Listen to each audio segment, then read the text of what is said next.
So hy kom in die tempel sit, die wit paus, en hy maak asof hy God is, want hulle weet niks van Jahwe nie.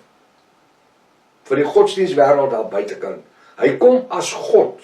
Hy kom in die tempel sit as God. Hy sê, of voorwerp van aanbidding is, sodat hy in die tempel van God. Nou vra iemand in die week weer gevra, prof, die tempel, waar is die tempel? Is dit die derde tempel wat hulle moet bou? Nee, daar is geen skrif wat sê daar moet 'n derde tempel wees nie. Wanneer apostel Paulus die woord tempel hier gebruik, was daar die tempel, die laaste tempel gewees. Die een wat gebou was deur die Israeliete, nadat hulle uit Babylon uitgekom het, op die fondasie van Salomo se tempel. Wat dan hy bestaan in die tyd van apostel Paulus. Hy is eers 70 jaar na Jahwe is hy afgebrand deur keiser Titus. Toe hy die tempel afgebrand het, mure van Jerusalem omgestoot het, en die Joodjies wat oor was uitgevoer het as slawe in Europa in. So wat gebeur hierso? Hy kom as die voorwerp van aanbidding. Nou dit gaan nie 'n tempel wees nie, dit kan 'n sinagoge wees. 'n Synagoge. Wat as 'n tempel wees, kan gebruik word.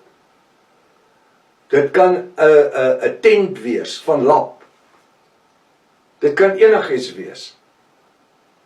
Ons kyk nou na die Iran-Irak oorlog. En weet jy wat?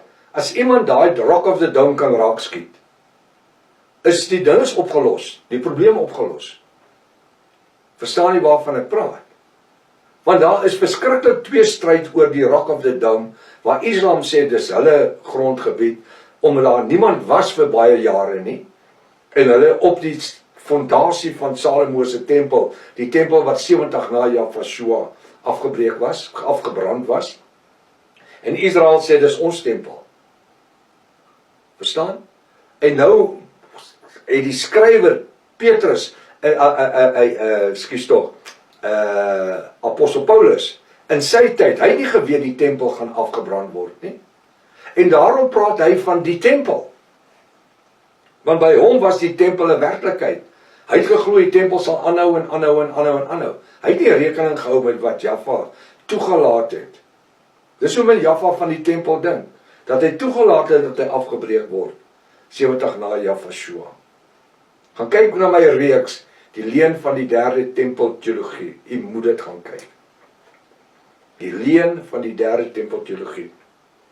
So die teestander Rooms-Katolieke Paus wie homself verhef bo al wat God of bonatuurlik genoem word, of voorwerp van aanbidding is, sodat hy in die tempel van God as God sal sit en voorgee dat hy God is. Het Trump dit gedoen? Nee. Maar is nou al 6 maande later. En dis hoekom die verbond nie gehou het nie. Alles is weer opgebreek. Daar's Iran, Irak en al die hele stede, nou nie Irak soveel nie, maar Iran en ook Israel, waar die oorlog is, en die Midde-Ooste oorlog met Amerika.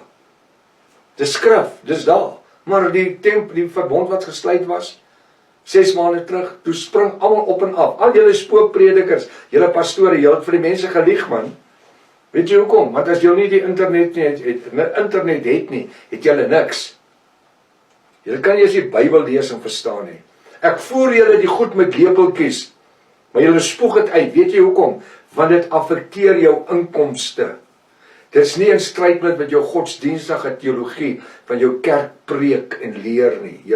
Julle protestantes wat gekoppel is aan die Rooms-Katolieke hoermoeder, Openbaring 17, Openbaring 18, Openbaring 18 vers 4 sê, kom onder haar uit te gaan haar en haar hoerkinders doodmaak. So julle weer uitkom, man, terwyl julle kans het.